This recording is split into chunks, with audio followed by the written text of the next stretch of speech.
morning. Welcome to Morning with Kinoti. I'm Lenny Kinoti. Today we discuss about the Donald Trump effect by issuing tariffs across different countries and on the USA and other countries in Africa.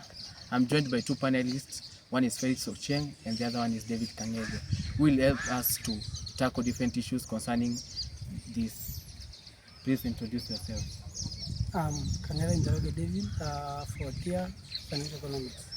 I'm Felix Ocheng, so they are pursuing this in financial economics. Now, to start with, what's your general reaction what Trump has done to start with you? President Trump's decision is quite drastic and has far-reaching implications for countries like Kenya. It's a wake-up call. The US has been home to thousands of undocumented immigrants, including many Kenyans who have built lives there. Their sudden deportation could cause social and economic shocks both in the US and back country. Okay, you have heard that it may cause social economic disorders. According to you, will it affect the Kenya countries and other countries in Africa? One thing I will start by saying it's a good initiative that Trump is doing, and the immigrants that are deported, it is illegal. They are there illegally. And according to me, I know that in each country they have that sovereign call to control over their borders. So it's a good initiative, and we can say it is a more protectionist and a nationalistic immigration policy. Okay, yesterday on 15th April, the Namibian president issued the same, saying that he will deport all immigrants who have migrated to Namibia illegally. Is that an action to counter Trump, or do you think it will have any effects in other countries?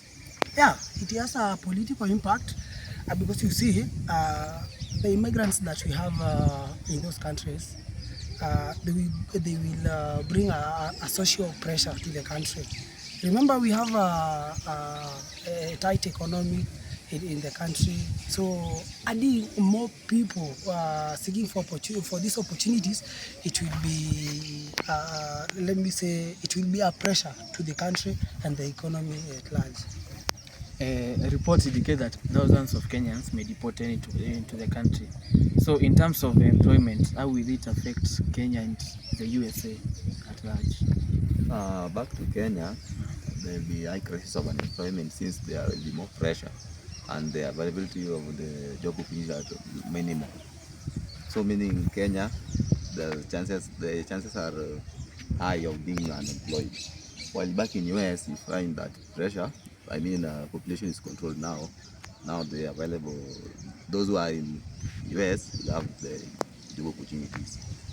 Okay, David, aside from deportation, President Donald Trump has also announced cut of financials, such as the USAID, the ones that also offered refugees in places like Kakuma and other Dadaab camps where the refugees are. Will it affect Kenya only, or is it also affecting other countries in Africa? Yeah, okay, thank you. So before I proceed, you had asked about my fellow panelists has answered, but I would like to add something. There's something we call remittance.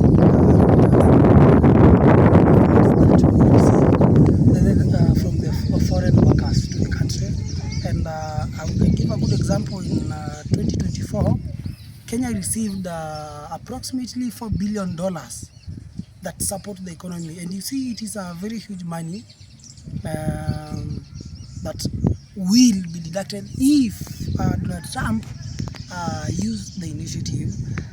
To add on what you asked about the US aid, I would like to let you know that Kenya significantly relies on these aids. One thing, remember, we have an education to support, we have our health programs, and we have the so-called the PEPFAR, the one that supports HIV. So if the US aid declines that support to the country, I guess that we lose a lot, because we have a slowdown of the economy. Our infrastructures will lag behind. So we really need them. So I think the government should not let that perspective there. Okay, what can you add on what David has said about the AIDS? You know, the most affected areas will be healthcare.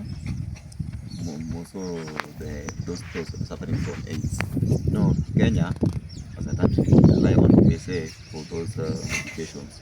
So Kenya will be mostly affected in that initiative from US government. Oh, nice. Now to the fourth question. What's the long-term effect of these actions to African countries such as Kenya, Tanzania, Gabon, considering that they are third world countries? What's the effect? To me, Yeah.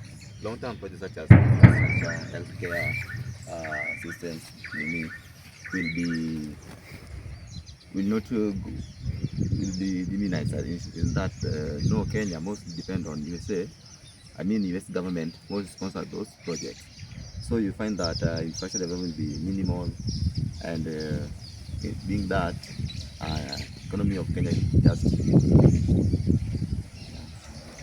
Okay. What is the long-term effect? Saying that you think that there will be diminution of economic resources, jobs. What's the long-term effect? I would like to add on what he has said. Okay, a country like Kenya, it's a developing country. We really depend on the most developed country, and there are parts that we as a nation we cannot do without them, like the infrastructure. So we say that the policy or the initiative will threaten the continuity of the infrastructure or even the social development programs. Okay, looking at the global scale, with the potential consequences of US policy shifting to the economy, especially the global south, how will this affect the whole world? Because saying USA is a power country in terms of financial muscles and the donors that it is giving, how will this generally affect the whole world? Okay. We really can say that if there's a shortage of funds or even those aids in the country, generally in the African countries, the most developing countries, they really need the aid. But if there will be a decline of those aids, we will have a general decrease in the economy, and as well we'll have reduced global aid in the entire developing countries like Kenya. Okay, terming this as diplomatic issues, and the diplomatic issues are going on us to affect the economic issues. Do you think Kenya can counter these effects of deportation, immigrants? How can Kenya counter these effects and the long-term effects? Kenya should strengthen its economic programs, or at least seek transitional support. Economically, the government can create reintegration programs for returnees and intensify all aid sources by boosting trade and investment ties with other global partners. Okay, considering Kenya imports many five things to the US. That is tea, coffee, textile, macadamia, and some products of minerals. Can that affect these imports? Yeah. Before I answer you, let me add something on what my fellow economists have said. Yeah.